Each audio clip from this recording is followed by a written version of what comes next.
말씀 함께 읽도록 하겠습니다. 오늘 사도행전 6장 8절에서 15절 말씀입니다. 함께 읽겠습니다. 스데반이 은혜와 권능이 충만하여 큰 기사와 표적을 민간에 행하니 이른바 자유민들 즉 구레네인 알렉산드리아인 길리기아와 아시아에서 온 사람들의 회당에서 어떤 자들이 일어나 스데반과 더불어 논쟁할세 스데반이 지혜와 성령으로 말함을 그들이 능히 당하지 못하여 사람들을 매수하여 말하게 하되 이 사람이 모세와 하나님을 모독하는 말을 하는 것을 우리가 들었노라 하게 하고 백성과 장로와 서기관들을 충종시켜 와서 잡아가지고 공회에 이르러 거짓 증인들을 세우니 이르되 이 사람이 이 거룩한 것과 율법을 거슬러 말하기를 마지 아니하는도다. 그의 말에 이 나사렛 예수가 이곳을 헐고 또 모세가 우리에게 전하여 준 규례를 고치겠다 함을 우리가 들었노라 하거늘 공회 중에 앉은 사람들이 다 스데반을 주목하여 보니 그 얼굴이 천사의 얼굴과 같더라. 아멘. 할렐루야. 아멘. 오늘 여러분에게 하나님의 은혜가 이전보다 더 갑절로 임하는 시간 되시길 축복합니다. 예배 가운데 하나님께서 묶여있는 모든 삶의 문제들 풀어주시길 축복합니다. 또 우리가 예배 가운데 우리의 육신의 질병과 장애도 치유하시는 시간 되시길 축복합니다. 아멘. 오늘 제가 나눌 제목을 순교, 영광의 은사 이렇게 영어로는 제가 영광의 영역의 은사라고. 실은 순교가 은사라고 하는 성경의 표현은 없어요.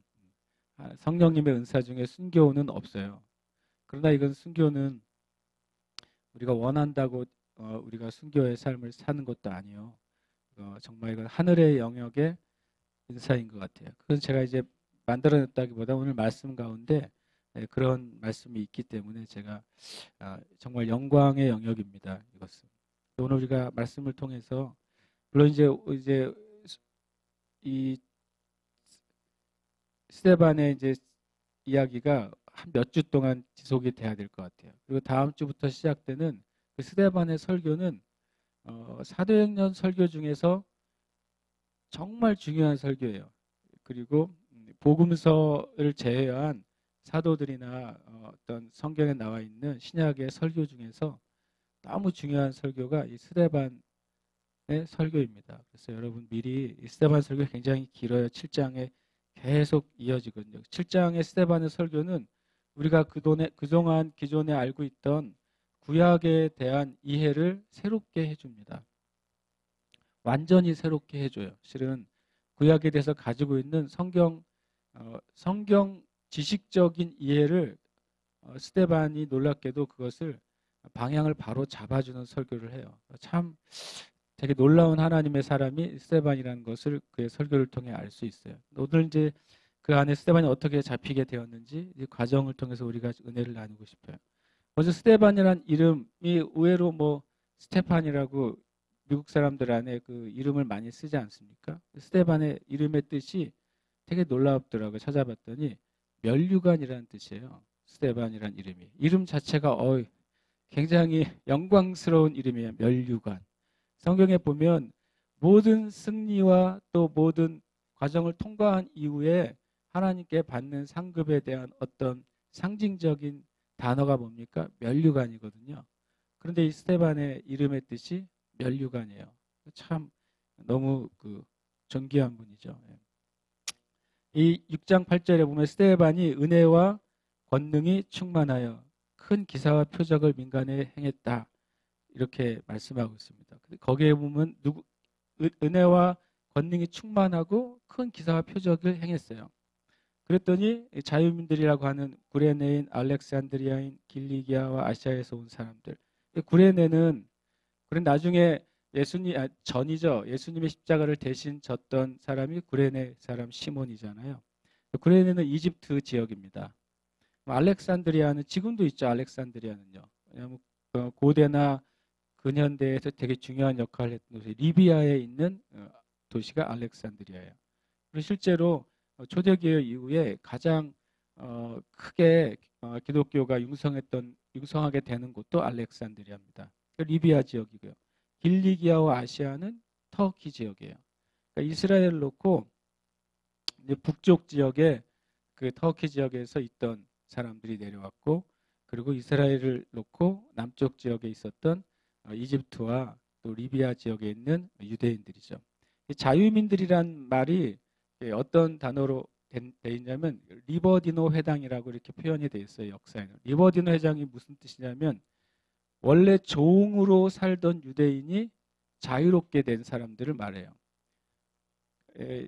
과거에 그 구약에 이스라엘과 유다가 멸망하고 전 세계로 흩어졌잖아요. 그 중에 흩어져서 이렇게 종처럼 살았고 실제로 종으로 살았던 많은 유대인들이 있었어요. 핍박받았던 유대인들. 근데 로마 시대가 되면서 그런 유대인들이 시민권을 얻거나 자유롭게 된 사람들이 생기기 시작했어요. 장사를 해가지고 돈을 벌어서 자유롭게 되기도 하고 여러 가지 이유로 그 자유권을 얻게 됐어요. 로마 때. 그 사람들의 모이는 회당 전체를 리버디노 회당, 그들을 보고 자유민들이라는 표현을 쓰고 있어요. 그러니까 이들은 종으로 살다가 자유인이 됐어요. 그리고 회당에서 예배를 드리니까 종이었다가 유대인의 권리, 자유의 권리를 회복하니까 이분들이 율법에 대한 열심이 어떻겠어요? 배가 되는 거죠. 더 율법을 지키려고 오히려 예루살렘이나 유대 이스라엘에 살고 있는 유대인들보다 훨씬 더 이들이 훨씬 더 열심을 가지고 율법을 지키려고 노력했어요. 여기 가만히 보시면 또 익숙한 지역이 하나 있어요. 길리기아. 길리기아가 누구의 고향이죠? 바로 사도 바울의 고향이에요. 사도 바울이 다소 사람인데 다소가 이 길리기아 로마 주 안에 있는 주도예요. 주도시예요. 그러니까 이렇게 결국엔 사도 바울도 이 자유민들 리버디노 회당에 속해 있는 거의 랍비 같은 사람이 사도 바울이었어요. 그러니까 이 구절에 누가 속해 있어요? 그 사람들 중에 지금 사울이 속해 있는 거예요.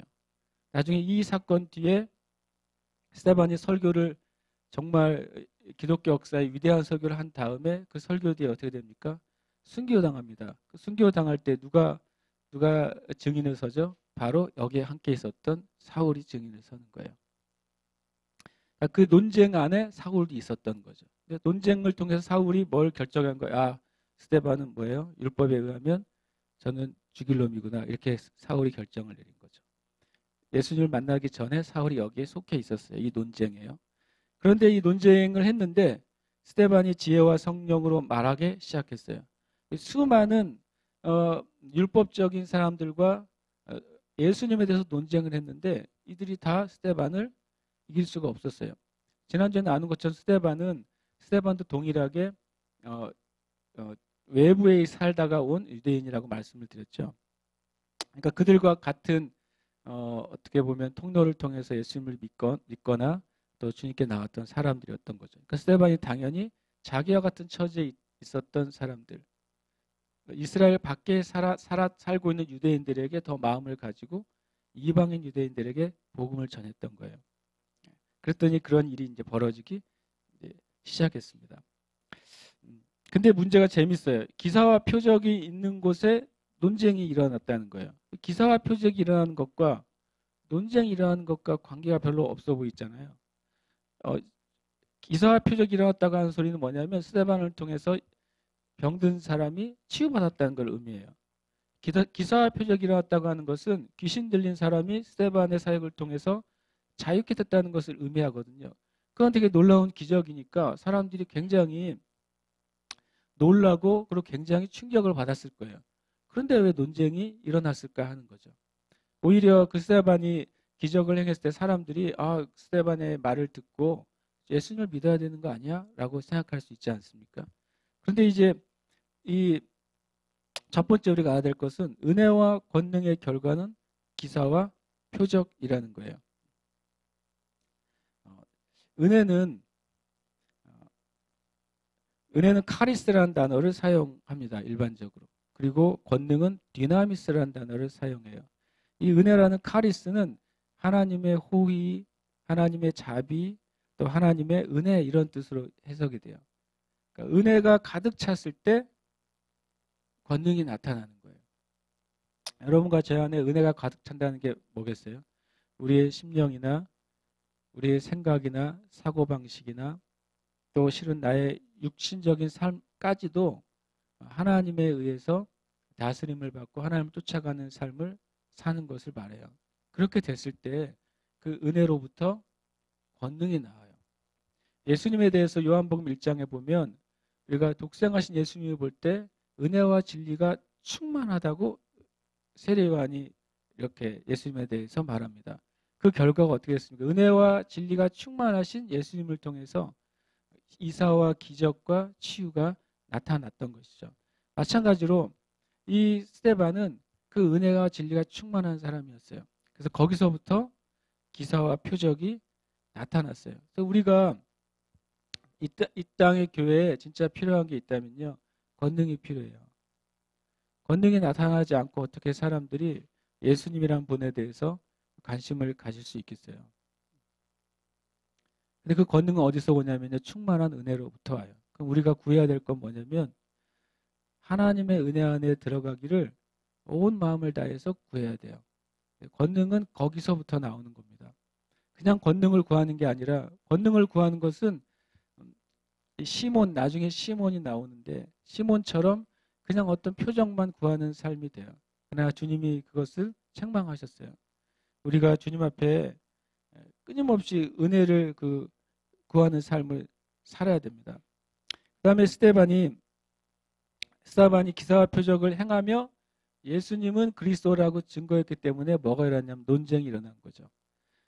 그냥 권능만 일어났을 때는 사람들이 그냥 신기한 일이 일어났고 놀라운 일이 일어났고 와, 이것은 기적이라고 사람들이 몰려들었는데, 그때 그들이 종이었다가 자유인이 돼가지고 엄청나게 율법을 지키려고 노력하고 애쓰는 그들에게 스데반이 바로 예수 그리스도가 하나님의 아들이시고 그분이 구원자라는 것을 전하기 시작했다는 거예요. 그것이 뭐가 되냐면 논쟁이 됐어요. 일반적으로 복음서에 나온 논쟁을 봤을 때 어떤 종류의 논쟁이었을까요? 첫 번째로는 갈릴리 나사렛 지역에서는 선지자가 나올 수가 없다, 이런 논쟁이 됐을 거예요. 어떻게 거기서 선지자가 나오고 거기서 메시아가 나오겠느냐. 또 이제 요한복음에도 그런 논쟁도 있어요. 예수님은 베들레헴 출신이라고 성경에, 메시아는 베들레헴 출신이라 나와 있는데 어떻게 나사렛 사람 예수가 메시아가 될 수 있느냐. 참 놀랍게도 예수님이 베들레헴에 태어났다는 것은 역사 가운데는 숨겨져 있었단 말이죠. 다만 예수님은 나사렛 사람 예수라고만 알려져 있었기 때문에 그런 논쟁이 사복음서에도 있었고 그 논쟁은 똑같이 사도행전 때에도 있었던 것입니다. 이런 많은 논쟁들, 어떻게 사람이 메시아가 될 수 있냐고 하는 것들을 계속 논쟁을 했어요. 그러나 스데반이 신약이 없던 시절에 바울 사도보다도 먼저 하나님이 주신 지혜와 성령으로 그들을 이겼어요. 우리가 분명히 알아야 될 것은 지식과 종교의 영은 하나님의 지혜와 성령의 계시를 이길 수 없어요. 저도 성경 공부를 열심히 하려고, 열심히 기준이 뭔지 모르겠지만 열심히 하려고 하거든요. 성경 공부를 아무리 제가 열심히 한다고 해서 진리를 아는 건 아니에요. 우리가 성경을 달달 외운다고 해서 진리를 아는 것은 아니에요. 진리는 이 땅의 지식과 종교적인 삶을 뛰어넘어서 있는 거예요. 여러분과 제가 정말로 지혜와 또 성령의 계시가 필요해요. 내 삶 가운데도 짧은 것 한 가지 안에서도 지혜와 성령의 계시가 필요하고, 그것을 의지할 때 우리가 실은 이 땅에 수많은 지식들이 지금 난무하고 있고 그것 가운데서 우리가 진리를 붙잡고 또 쓰러지지 않을 수 있습니다. 왜냐하면 굉장히 많은 지식들이 하나님이나 성경이나 믿음을 대적하고 그것이 아니라고 우리를 의심하게 만들기 때문에 그래요. 대부분 보면 사람들이 하나님을 믿지 않거나 또 하나님에서 의심을 하는 것은 대부분 지식적인 차원이에요. 지적으로 이해가 안 되는 것이죠. 성경의 어떤 문장이나 사건이 지식적으로 이해가 안 된다고 생각하고 어떤 면에서는 과학적으로 증명할 수 없는 영역이라고 생각하고, 그런데 아십니까? 사람의 마음은 지식적으로나 과학적으로 다 설명할 수 없는 영역이 대부분이에요. 심리학이나 또 많은 의학에서 설명하지만 그것은 아주 작은 것이죠. 우리 안에 정말 하나님의 은혜가 없이는 한 사람이 예수님을 만날 수가 없어요. 이게 참 한 사람이 예수님을 만난다는 것은 기적입니다, 실은. 이런 일이 있을 때 이제 이들이 이 리버디노 회당에 속한 사람들이 스데반을 이길 수 없다는 것을 알았어요. 그래서 이제 사람을 매수합니다. 이 매수하는 것은 예수님이 죽으신 다음에 부활하신 이후에도 유대인들이 군인들을 매수했죠. 군인들을 매수했고 군인들이 제자들이 예수님의 시신을 훔쳐갔다는 거짓말을 하게 했고 그것이 수세기 동안 계속 그것이 거짓말이 진짜처럼 됐어요. 여러분 거짓말이 한번 퍼지면 그것은 잘 안 바뀝니다. 지금 같은 시대에 인터넷이 더 발달한 시대에 진짜 거짓말이 한번 퍼지면 그것이 잘 바뀌지 않아요. 사실이라는 사실을 나중에 알게 돼도 첫 번째 나간 거짓말은 여전히 남아있게 돼요. 그럴 때 만약에 이것은 뭐 교회나 국가나 어떤 집단적인 거짓말도 있겠지만 여러분 한 개인을 향한 거짓말이 퍼져나가도 그것이 바로잡는 게 실은 굉장히 어려워요.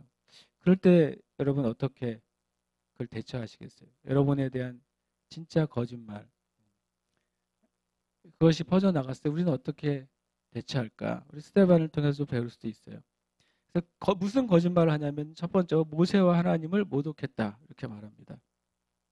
그리고 백성과 장로와 서기관들을 충동시켜요. 산헤드린 공회죠.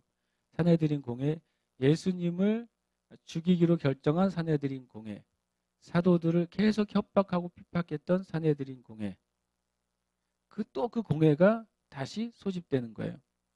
그래서 구약에 보면 그들이 유대인이라 하나 실상은 사단의 회라 이런 표현이 있어요. 스스로 유대인이라고 하고 하나님을 섬기는 자들이라고 하지만 실상은 사단의 모임이다. 사단의 모임의 대표적인 것이 여기서는 바로 이 산헤드린 공회가 된 것이죠. 하나님의 말씀을 전달하고 지키기 위해서 세워주신 공회가 오히려 사단의 회당이 됐어요. 그것은 되게 무서운 말이에요. 예를 들어서 하나님의 사람들을 키우기 위한 신학교가 사단의 회당이 될 수 있어요. 하나님의 복음을 위해서 세워진 하나님의 교회가 사단의 회당이 될 수 있어요. 얼마든지 될 수도 있어요. 하나님 나라의 복음 선교를 위해 모인 국제적인 단체가 사단의 회당이 얼마든지 될 수 있어요. 그게 지금 이 시대에 우리가 살고 있고 그것은 예수님 때나 사도들 때나 아주 동일한 현상이었어요. 구약 때에도 동일했고 신약 때에도 동일했고 지금도 동일하게 하나님의 이름을 가진 모임과 집단과 단체와 연합체가 그대로 사단의 회당이 될 수 있는 것을 성경은 여러 번 얘기해줘요. 지금도 마찬가지예요. 저는 자주 얘기하지만 WCC는 사단의 회당이에요. 뭐 이런 말 나중에 모욕죄가 될 수도 있고 뭐 명예훼손죄가 될 수도 있더라고요. 그러나 어쨌든 사단의 회당이 맞아요. 왜냐하면 그 안에 예수님에 대한 진실한 고백이 왜곡돼 있어요. 복음을 전하는 것에 대한 선교가 왜곡돼 있어요. 예수님은 나의 주라고 고백하는데 그 예수가 누구냐는 거죠. 다른 종교의 교조들도 다 예수와 같은 그리스도가 될 수 있다고 말하는 신학을 받아들이고 있어요. 사단의 회당인 것이죠. 선교에 대해서 정의할 때 선교의 정의를 선교는 개정 전도가 아니다라고 명시적으로 기록해 놓았어요. 개정 전도가 뭡니까? 선교의 목적이 예를 들어서 유대인을 선교하는 목적은 그들이 예수님을 영접하게 하는 게 개종이에요. 불교인들에게 선교하는 목적은 불교인들이 예수님을 믿게 하는 게 선교의 목적이에요. 우리 그렇게 알고 있잖아요. WCC 선교 선언문에는 선교는 개종 전도가 목적이 아니다라고 말하고 있어요. 명시적인 문장으로 되어 있어요. 그러니까 사단의 회당인 거예요. 많은 좋은 게 있어요. 10 중에 9은 좋은 것들이 있어요.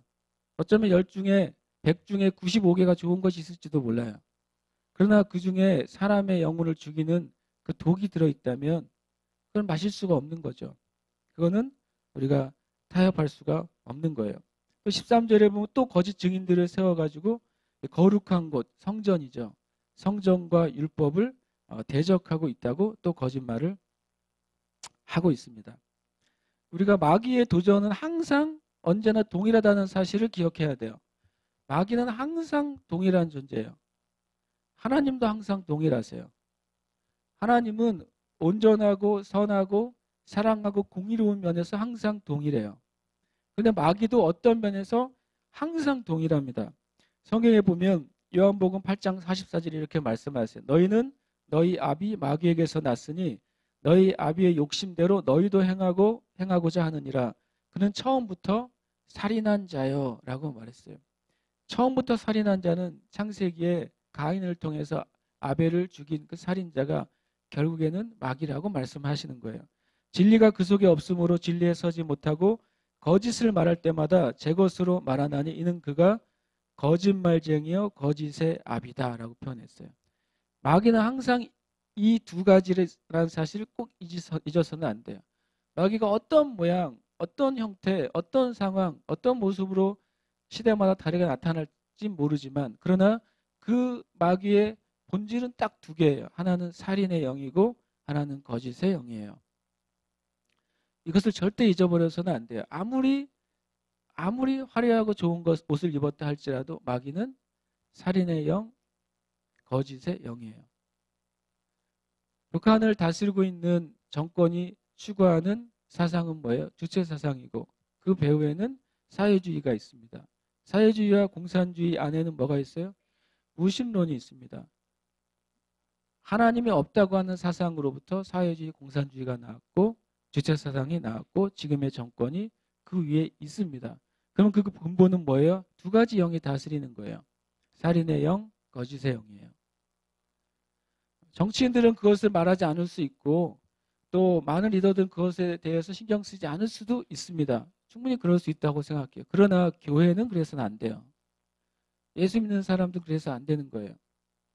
그 안에 있는 이 살인의 영, 거짓의 영에 대해서는 우리는 중보하며 그 영향력과 그 능력이 그 땅 가운데서 끊어지고 제거되도록 우리는 기도해야 돼요. 그것을 그대로 내버려 두고 하나가 되는 것은 마치 칼을 품는 거하고 똑같은 거예요. 결국에 우리 자신을 찌르게 되는 거예요.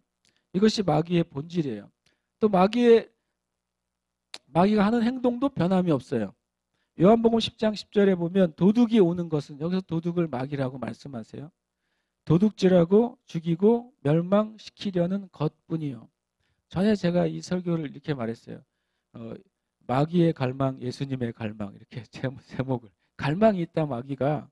어떤 갈망이 있냐면 모든 사람들 안에 있는 하나님의 형상, 하나님의 꿈을 도둑질하는 것이 마귀의 갈망이에요.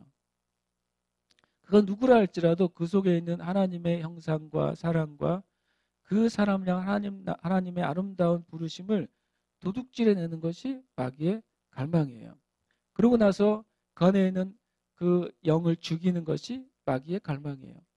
사람의 심령을 죽이는 것이 마귀의 갈망이에요. 심지어는 육적인 것, 물질적인 것, 명예로운 것을 다 주고서라도 생명을 뺏으려고 하는 것이 마귀의 갈망이에요. 그 결국에는 영원한 멸망, 자신이 갈 곳, 원래는 마귀와 그 졸개들을 위해 예비된 영원한 지옥에 이 영혼들을 끌고 가려고 하는 것이 마귀의 갈망이에요.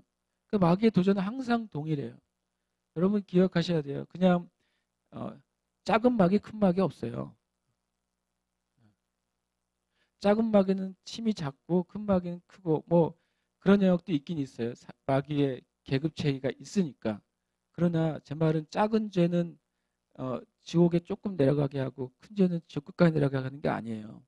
모든 죄는 영혼을 죽이고 지옥에 내려가게 만들어요. 모든 죄는 예수 그리스도에 의해서 사함받기 전에는 그 한 가지라도 우리를 지옥에 떨어뜨려요. 예수님의 보혈은 우리 안에 있는 깊은 죄까지도 또는 우리 안에 있는 습관적인 죄까지도 용서하시는 거예요.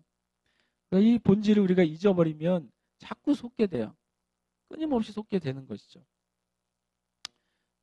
마귀의 도전은 동일한데 이 첫 번째가 거짓말이고 두 번째가 충동하며 대적하는 것이고 세 번째가 공적으로 문제를 제기하는 거예요. 요 세 단어를 잊지 마시길 바래요. 마귀가 꼭 이렇게 하거든요. 마귀가 항상 이렇게 말해요. 사람들을 매수해서 거짓말을 하게 합니다. 그 다음에 백성과 장로와 서기관들을 충동시켜서 대적을 하게 만들어요. 그 다음에 공식적으로 문제를 제기해서 그래서 하나님의 사람들, 하나님의 일, 하나님의 교회 진리를 제거하려고 하는 거예요. 이 일은 뭐 창세기부터 계시록까지 계속 이어지는 일이에요. 이것은 끊임없이 반복되고 있고 재생산되고 있고 확대되고 있어요. 수요일, 목요일 날 그 강사님이 있었잖아요. 그 강사님하고 제가 어쩔 수 없이 밥을 계속 먹었다 그랬잖아요. 밥을 먹으면서 많은 이야기를 하다가 이런 얘기를 놀라운 얘기를 저에게 들려주셨어요. 우리나라 교회 안에 얼마나 많이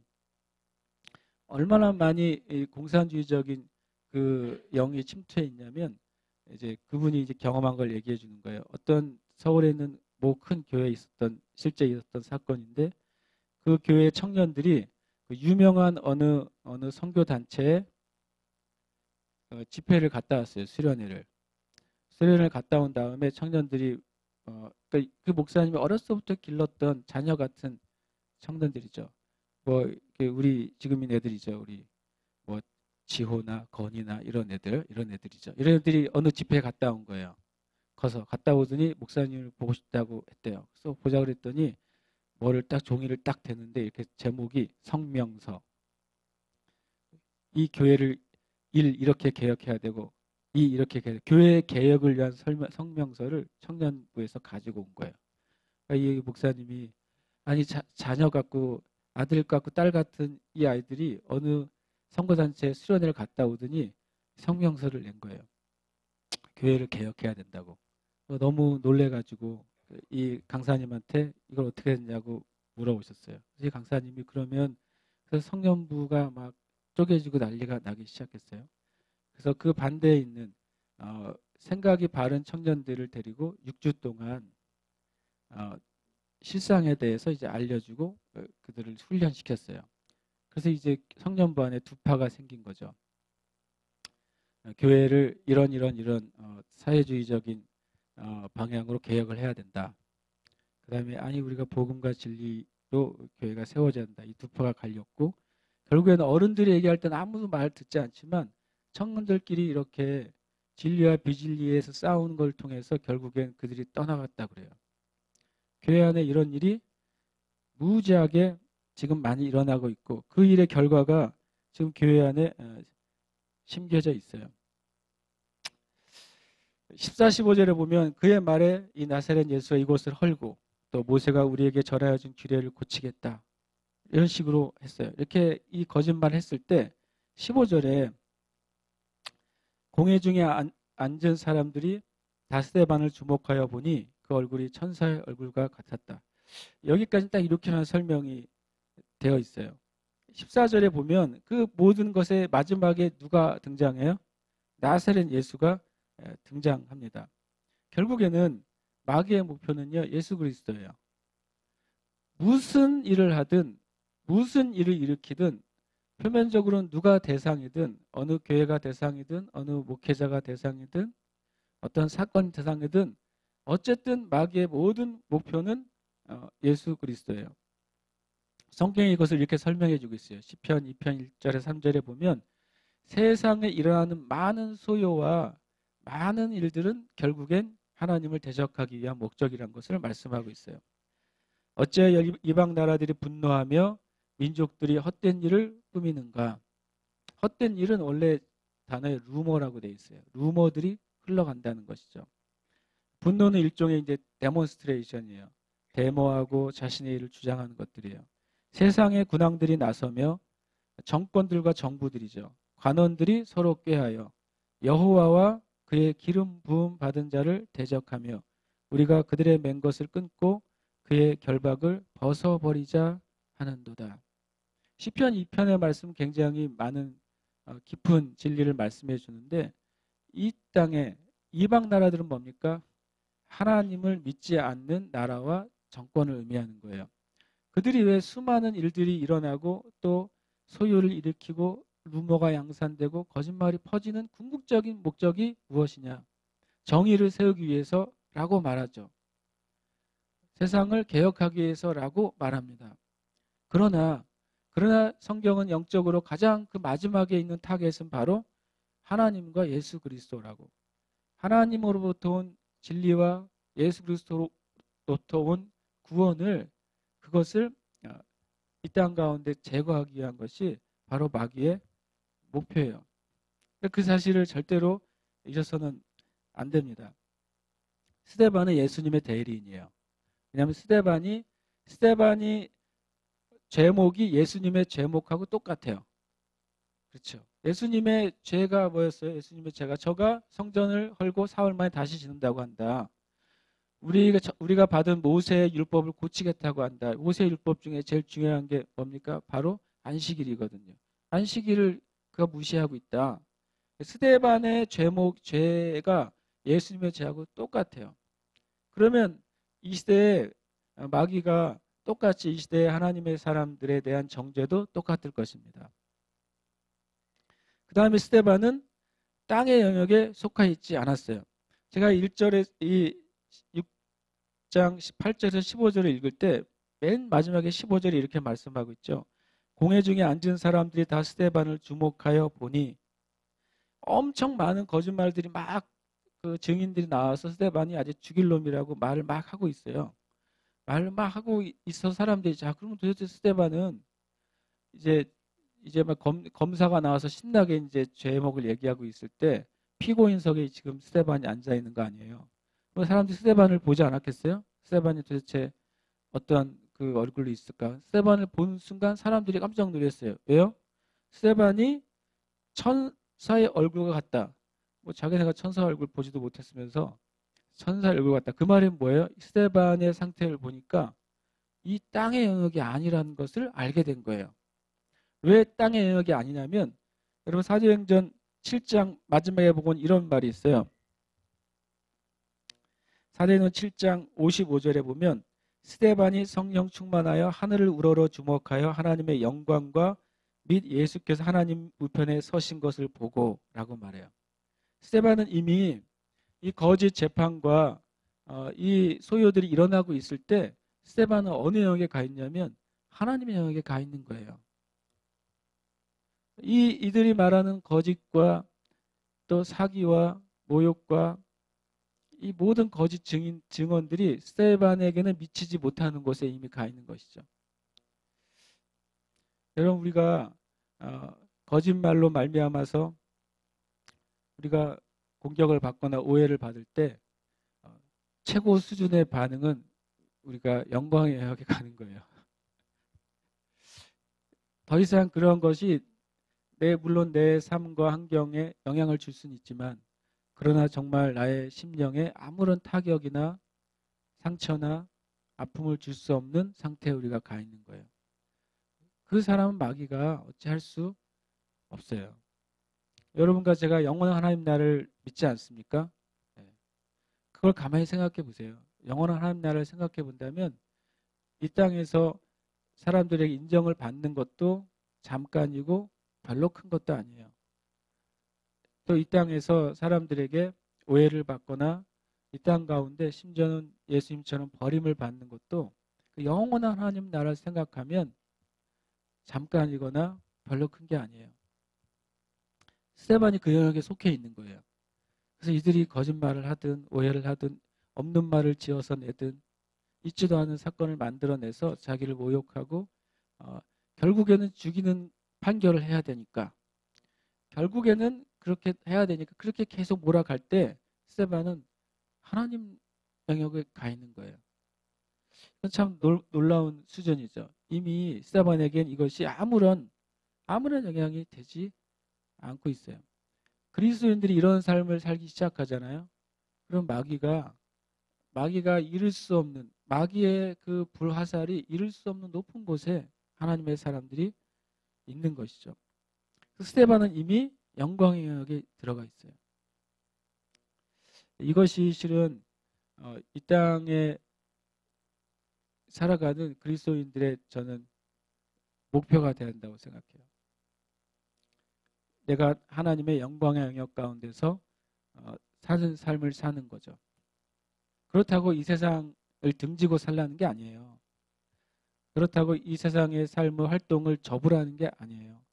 우리의 모든 삶 가운데 하나님과 하나 되는 삶으로 내 삶이 진행이 되면 그것은 마귀가 이룰 수 없는 곳에 있게 되는 거예요.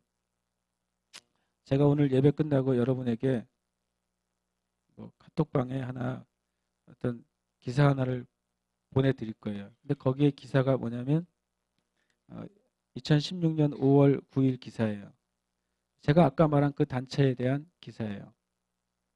그 단체는 이른바 성서한국이라는 단체예요. 그리고 그 성서한국에 대해서 종북 좌파고 공산주의자들이라고 말한 사람이 한 명 있었어요. 그분이 누굴까요? 그분이 그 박성업 형제예요. 박성업 형제가 강의할 때 한국에 있는 성서한국이라는 기독교 단체는 종북 좌파고 공산주의자들이다. 간첩 단체다라는 말을 썼어요. 그래서 성서한국에서 이분을 고소했습니다. 고소하고 고발했어요.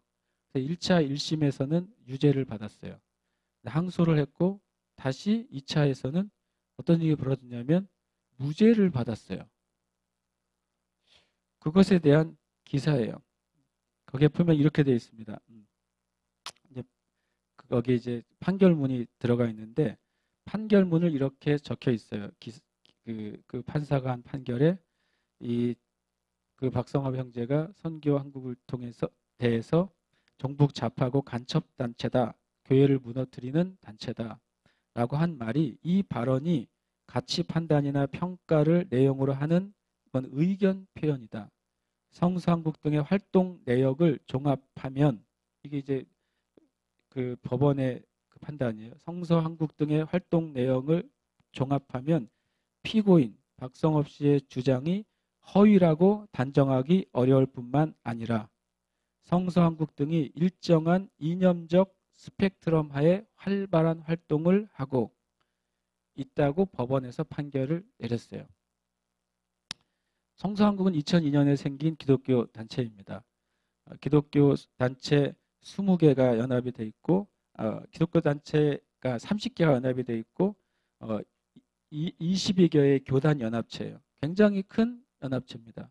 전국대회를 2년에 한 번 하고 있고 전국대회 보면 거기에 뽑혀진 그 대학생들이 1000명 이상이 모이는 단체고 성서한국의 목표는 교회를 개혁해야 된다는 거예요. 개혁의 내용이 아주 그냥 기가 막힌 교회 개혁 얘기를 하고 있어요. 예를 들어서 이런 얘기를 하나 들어요. 성서한국이 북한이 천안함 폭침을 했을 때 성서한국은 이렇게 발표했어요. 뭐라고 발표했냐면 이렇게 북한이 천안함을 폭침한 이유는 남한에서 미국과 연합 합동훈련을 했기 때문에 그 원인을 제공한 것이다 라고 발표했어요. 그게 성서한국 공식적인 발표의 내용입니다. 제가 아까 그 말씀 드렸잖아요. 하나님의 이름으로 모인 교회도 사단의 회당이 될 수 있다. 하나님의 이름으로 모인 교단도 사단의 회가 될 수 있다. 하나님의 종들을 기르기 위한 선교단체도 하나님의 사단의 회가 될 수 있다. 신학교도 사단의 회가 될 수 있다. 어느 한 신학교에 1학년들 오리엔테이션을 어떻게 했냐면 템플스테이를 합니다. 지금 어느 신학교는. 템플스테이가 뭔지 아시죠? 목사님이 되겠다고 온 신학생들을 데리고 오리엔테이션을 절로 가서 일주일 동안 108배를 하면서 템플스테이를 시키는 신학교가 대한민국에 있는 신학교예요. 이게 이제 현실이에요. 우리나라의 현실입니다. 우리가 주님 앞에 깨어있지 않으면 나중에 어느 시기가 지나면 그냥 예수님과 부처님이 같아지는 거예요. 올해로부터 달력에 공식적으로 석탄일이 아니라 부처님 오신 날로 명칭이 변경됐습니다. 여러분 달력에 보시면 그것이 대통령 공약 사항이었습니다. 여전히 성탄절은 성탄절입니다. 예수님 오신 날이 아니에요.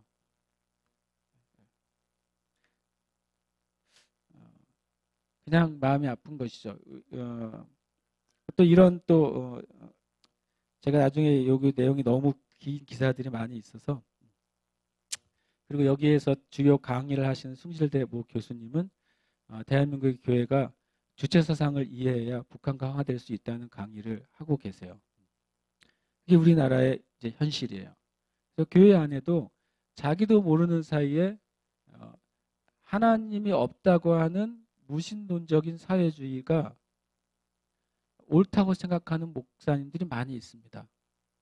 자기도 모르는 사이에 사회주의적으로 공평하게 분배하고 나라가 책임져줘야 된다는 사상이 성경적인 사상이라고 생각하는 성도들이 아주 많이 있습니다. 그것이 우리의 현실이에요.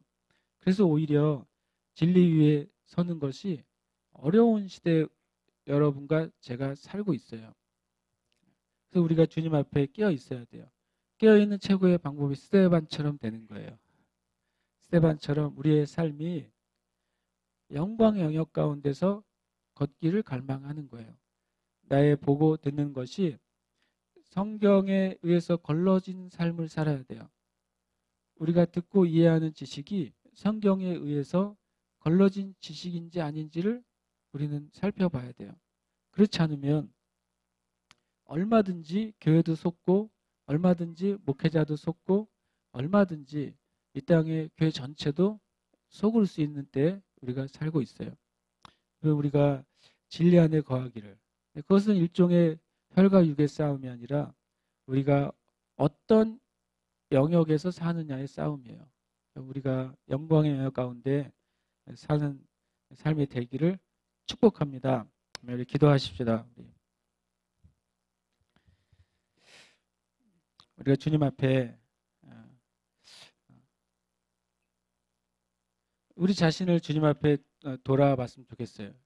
그것은 저나 여러분을 책망하는 게 아니라, 제 스스로 책망하는 게 아니라 우리 자신을 진리 앞에 비춰봐야 돼요. 주님이 말씀하신 것 안에 나는 어떻게 서 있는가, 어떤 상태로 서 있는가를 우린 봐야 돼요. 그래서 우리가 주님 앞에 순결한 믿음을 지키게 해주시고, 또 무엇보다도 주님 우리 안에 분별하는 마음을 허락해 주세요. 참 분별이 너무나도 갈급한 때에 살고 있습니다. 저도 많은 문서들이 이렇게 이제 교회 이름으로 날라오면 제가 보게 돼요. 그러면 별하별 신학적인 주장이나 세미나나 또는 이론들이 이제 목사님들에게 전달된 인원들이 제가 보게 돼요. 10개 중에 9개를 버리게 돼요. 그게 지금의 이 땅의 영적인 상태인 것 같아요. 우리가 이 시간 좀 기도할 때 주님, 우리가 순결한 신앙을 지키는 자들이 되게 해주시고, 영적으로 이 시대를 분별하고 영적으로 이 땅의 사상을 분별하고, 무엇보다 스데반 집사님처럼 하늘의 영역에 사는 삶을 살게 해 주시옵소서. 우리가 이 시간 함께 간절히 간구하겠습니다.